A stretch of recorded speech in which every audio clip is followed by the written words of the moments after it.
Telangana news express update చూద్దాం. మంచిర్యాల జిల్లాలో dengue జ్వరాలు విజృంభిస్తున్నాయి. ఈ నేపథ్యంలో జిల్లా కలెక్టర్ కుమార్ దీపక్ సామాజిక ఆరోగ్య కేంద్రాన్ని పరిశీలించారు.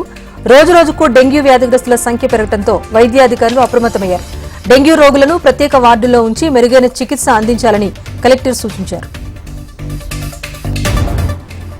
మహబూబాబాద్ జిల్లా కేంద్రంలో సమగ్ర శిక్షణ ఉద్యోగులంతా ర్యాలీ నిర్వహించారు.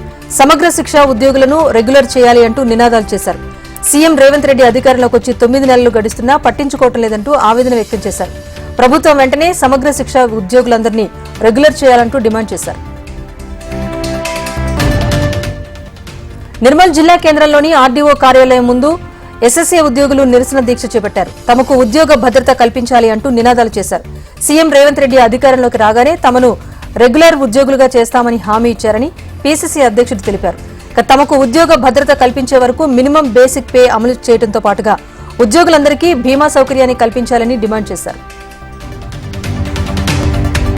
భద్రాద్రి కొత్తగూడెం జిల్లా కొత్తగూడెం కలెక్టరేట్ ఎదుట రాష్ట్ర రైతు సంఘం ధర్నా నిర్వహించింది. రైతులందరికీ 2 లక్షల రూపాయల రుణమాఫీ నిర్దిష్ట సమయంలో అమలు చేయాలని తెలిపారు. ఎలాంటి షరతులు లేకుండా ప్రతి ఒక్క రైతుకు రుణమాఫీ చేయాలని డిమాండ్ చేశారు. రుణమాఫీ విషయంలో ప్రభుత్వం మాట తప్పిందని తీవ్రంగా విమర్శలు చేశారు. రాజన్న సిరిసిల్ల జిల్లా తాడూరు గ్రామంలో మద్యం మత్తులో ఓ వ్యక్తి హంగామా సృష్టించాడు. జాతీయ జెండా పట్టుకుని సెల్ టవర్ ఎక్కాడు. దాదాపు గంట సేపు సెల్ టవర్ పైకెక్కి రభస్ చేశాడు. స్థానికుల సమాచారంతో పోలీసులు వచ్చి తనను కిందకు దింపేశారు. నల్గొండ జిల్లా మిర్యాలగూడ ఏరియా ప్రభుత్వ ఆసుపత్రిని కలెక్టర్ నారాయణ రెడ్డి ఆకస్మికంగా తనిఖీ చేశారు. రోగుల వార్డుల్లో పర్యటించి వైద్య సేవల గురించి, డాక్టర్ల సిబ్బంది పనితీరు గురించి అడిగి తెలుసుకున్నారు.